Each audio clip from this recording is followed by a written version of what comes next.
Um desastre do início ao fim, aliás, até depois do fim, passando pela entrevista coletiva. E o Corinthians volta do Equador à beira da eliminação na Libertadores, com a eliminação batendo na porta. E no vídeo da semana passada, vocês viram o alerta que foi dado aqui. Olha, o Barcelona é outro nível de adversário, é outro nível de tradição na competição, é outro tamanho de clube. O Corinthians não pode se comportar da mesma forma que se comportou contra uma equipe semi-amadora da Venezuela, senão a vaga corre risco. Bom, todos os alertas foram dados, falta de alerta não foi.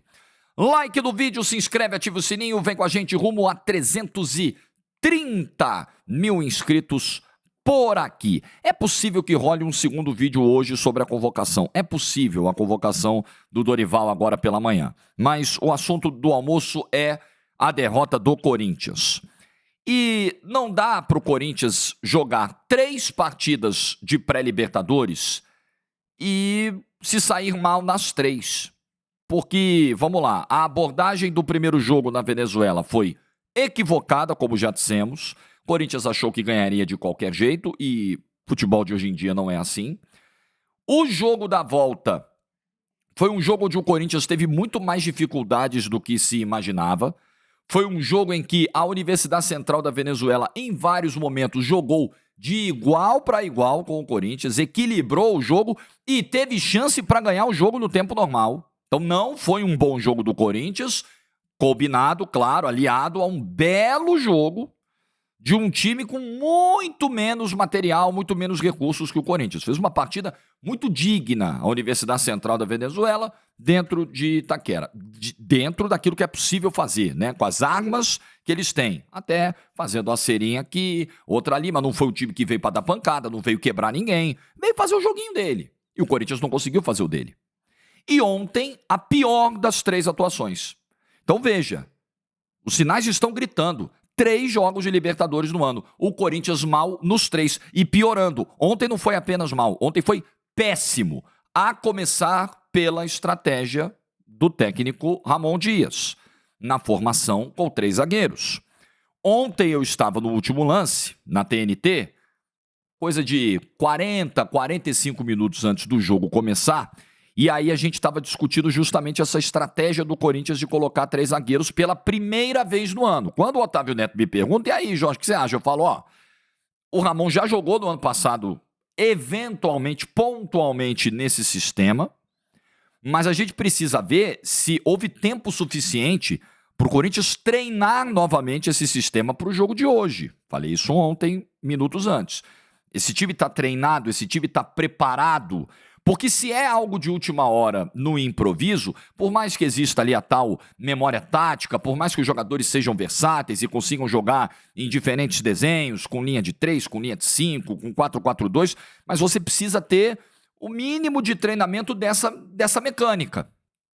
E o que a gente viu ontem foi um Corinthians que entrou com 3 zagueiros, com 2 laterais, 2 alas, mais um que pouco ataca, que é o Hugo, né? E um Corinthians que entrou nesse desenho para neutralizar o Barcelona, ok? Então a estratégia está clara. O Ramon preocupado com os ataques do Barcelona, com o ímpeto ofensivo do Barcelona, um time que ataca muito rapidamente, ataca os espaços com muita competência, joga de diferentes formas, constrói as suas jogadas de ataque de diferentes formas. Ontem a gente viu o Barcelona construindo na bola longa, construindo nas inversões, construindo em toques rápidos. Um time que tem múltiplas maneiras de chegar. O Ramon olhou e falou, caramba, o bicho é feio. Vou botar um sistema aqui com 3 zagueiros. Para tentar deixar esse Corinthians menos vulnerável, mais protegido e ver o que a gente consegue fazer do meio para frente em termos de saída de contra-ataque com o Bidon, né? O Alex Santana. Você vê, você tinha 3 zagueiros, 2 laterais, sendo que um deles é muito defensivo, que é o Hugo, mais um volante defensivo, que é o Alex Santana, e aí o Corinthians não tinha saída para o contra-ataque. O Bidon, que deveria ser esse cara do meio campo para fazer essa saída, não foi bem. O Garro, muito apagado. O Yuri Alberto, a bola quase não chegou. O Memphis até brigou, mas teve uma finalização só aos 20 do segundo tempo. E o Corinthians tomando a pressão do Barcelona. Não dá nem para dizer que no primeiro tempo O Barcelona foi um time que encurralou o Corinthians, que botou o Hugo para trabalhar muitas vezes, defesas milagrosas, não. Mas o Barcelona era o time que jogava. Tinha um time jogando e um assistindo, que era o Corinthians. Tinha um time trabalhando a bola, construindo, tentando acelerar o jogo, e outro time era apenas um espectador. O Corinthians ontem teve uma postura de espectador no jogo. E você não pode cometer um pecado como esse, um pecado estratégico como esse, num jogo de alto nível, como um jogo de Libertadores da América, mesmo sendo uma pré-Libertadores da América. Um chute no gol. Em 90 minutos, o Corinthians deu um chute no gol, que foi o chute do Memphis aos 22 do segundo tempo, que o goleiro fez a defesa em 2 tempos. E foram 3 chutes no gol do Barcelona, os 3 entraram, e foram 17 tentativas de gol do Barcelona de Guayaquil no jogo contra apenas 6 do Corinthians. Aliás, eu conferi essa estatística no Flash Score e eu recomendo você a baixar o aplicativo para acompanhar resultados em tempo real, estatísticas dos jogos em tempo real. Estava acompanhando o jogo do Corinthians e de olho nos dados ali que a Flash Score estava soltando durante a partida. E você também tem notícias, tudo dentro de um único aplicativo que vai te informar o andamento de cada jogo, que vai fazer você acompanhar o seu time e as estatísticas de uma maneira muito legal. Eu te recomendo baixar o Flash Score, vai te ajudar muito a acompanhar o seu time, acompanhar os campeonatos. O link tá na descrição do vídeo. Não precisa nem ficar procurando aí não. Eu já deixo o link lá que já vai te jogar para você fazer o download aí pro seu celular. Beleza? Então, segundo o Flash Score, os números mostram. O que o Flash Score mostrou foi exatamente... Os números muitas vezes são insuficientes para traduzir o que a gente vê em campo, mas aqui está muito claro. Aqui você vê a discrepância de produção de um time em relação ao outro. E aí você passa o primeiro tempo todo como espectador, você não consegue ter solidez defensiva, não tem uma mínima saída de contra-ataque, porque é o que eu sempre digo aqui, não tem problema se defender, cara. Não tem problema nenhum, tá tudo certo. Arrumar uma estratégia defensiva, linha de 3, linha de 5, tá tudo bem. Mas você precisa ter uma alternativa de saída de bola. Você não pode ficar 90 minutos tomando soco, porque...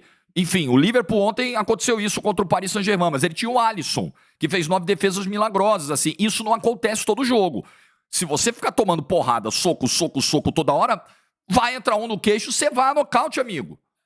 E o Corinthians estava nessa iminência de ir a nocaute. Você olhava o jogo e falava, cara, vai dar ruim. E aí uma bola esticada, o Tchoca faz o pênalti, gol dos caras. Tava na cara. É aquela coisa que a galera brinca, pô, implorou pra tomar, tava na cara que ia tomar o gol, e tava na cara.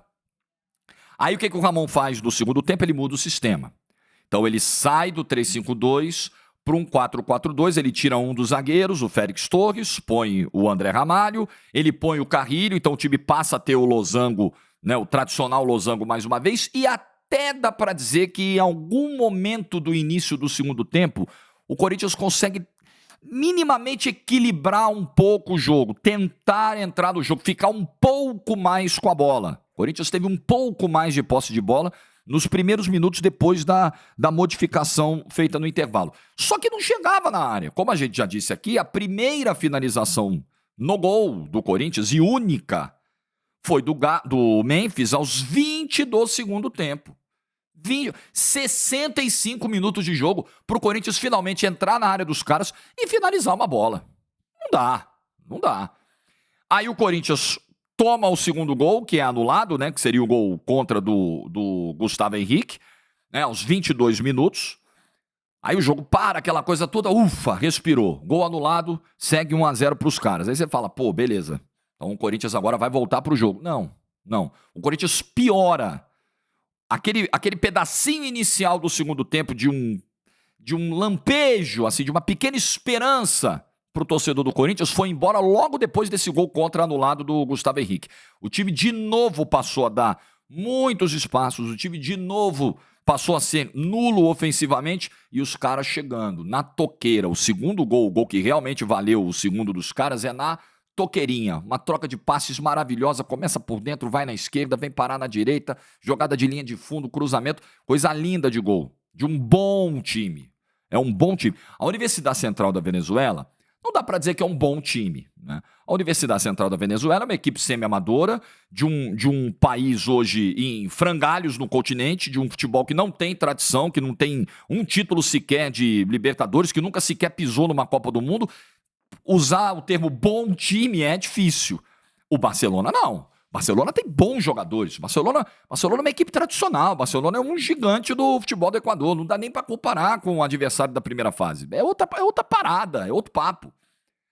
E depois o Corinthians ainda toma o terceiro gol. Aí bate o desespero, aí vai para 4-3-3, aí entra Maicon, que nem entrou bem, mas acertou uma bola na trave, aí vem Thales Magno, aí vem Romero, aí o time começa no 3-5-2, passa pro 4-4-2, termina no 4-3-3, tenta subir a sua linha de pressão. O Barcelona aproveita os erros, porque o Corinthians se desespera, sobe a linha, não tem inspiração para construir as jogadas ofensivas, vai tomando contra-ataque, vai tomando jogada em velocidade, e aí, um abraço. Terceiro gol dos caras acabou saindo numa saída de gol ruim do Hugo, que é um problema, né? Porque ele também saiu mal em um dos gols da Universidade Central da Venezuela no jogo da semana passada em Itaquera. E aí, o time toma um contra-ataque numa cobrança de falta do Corinthians. O Corinthians tem uma cobrança de falta, toma o contra-ataque, a cobrança é mal sucedida, toma o contra-ataque, só tinha 2 caras na sobra, um abraço, 3-0, e poderia ter saído o quarto. Tem um lance lá depois do 3-0 que o camarada tinha a opção do lado esquerdo livre, ele resolveu bater, mandou na lua, o camarada quase bateu nele dentro do campo e com razão, que poderia ter terminado 4-0 o jogo ontem. Então deu tudo errado. A estratégia deu errado. O Ramon Dias ontem, num jogo dessa importância, não correspondeu. Aliás, é uma cobrança que a gente vai fazendo ao Corinthians nesse ano, nos jogos grandes. O Corinthians foi mal nos 3 jogos da pré-Libertadores, como a gente já disse. O Corinthians foi bem em alguns momentos, mas perdeu o clássico para o São Paulo. O clássico contra o Palmeiras tem ali uma circunstância de uma defesa do Hugo no final, né? Mas o Palmeiras poderia ter ganhado o jogo na última bola, dentro do Allianz Parque, mas enfim, toda a complexidade de jogar no Allianz Parque não é um mau resultado. E ganha do Santos fazendo um segundo tempo ruim, numa queda brusca de desempenho que eu julgava ser algo pensado, planejado para dosar a energia para a Libertadores, mas acho que eu estava errado. Acho que ali teve mérito do Santos, que fez um primeiro tempo já de pressão, um começo de jogo ali tentando assustar o Corinthians, e que no segundo tempo tomou conta e teve chance para empatar o jogo. E teve bola para empatar o jogo. Então, o desempenho do Corinthians nesses jogos chave foi muito ruim no ano. A estratégia não deu certo. Defensivamente hoje, o Corinthians tem um enorme problema. Não tem zagueiro confiável hoje no elenco do Corinthians, tá? Nenhum deles, André Ramalho, Félix Torres, Gustavo Henrique, nenhum deles está passando confiança ao torcedor do Corinthians. É um problema. O setor defensivo inteiro do Corinthians hoje tem um problema. O Hugo tem a questão da saída de bola e, mais uma vez, isso não é marcação, não é colocar rótulo de que o cara é isso, ou o cara deixou de ser isso, deixou de ser aquilo, mas outra vez, os principais jogadores do Corinthians do meio para frente não apareceram. Evidentemente que muito prejudicados pela estratégia, pelo desenho, principalmente do primeiro tempo, nesse 3-5-2 desastroso que o Ramon Dias armou. Mas o Garro não pode jogar tão mal. Aliás, o Garro não é que ele era sumido do jogo, muitas vezes o Garro comprometia o desempenho ofensivo do Corinthians. Tanto que ele sai relativamente cedo no segundo tempo. E o Memphis também é um jogador que, apesar de ter tido a única finalização no alvo do Corinthians no jogo, pode entregar muito mais. Então é uma série de problemas que deixa os próximos 2 jogos do Corinthians num nível de tensão incrível para o mês de março. Nós estamos no mês de março. Não era para tanta tensão, mas teremos nos próximos dias. Porque aí eu fico pensando, domingo tem o clássico contra o Santos. Você não pode abrir mão porque é uma semifinal de Campeonato Paulista, você está jogando dentro da tua casa. Mas o jogo do ano é o jogo da quarta. É o jogo contra o Barcelona. Como é que vai fazer em termos de estratégia? Você vai dar todo o gás no domingo, só que você precisa dar mais gás ainda para fazer 3 gols no mínimo e levar para os pênaltis.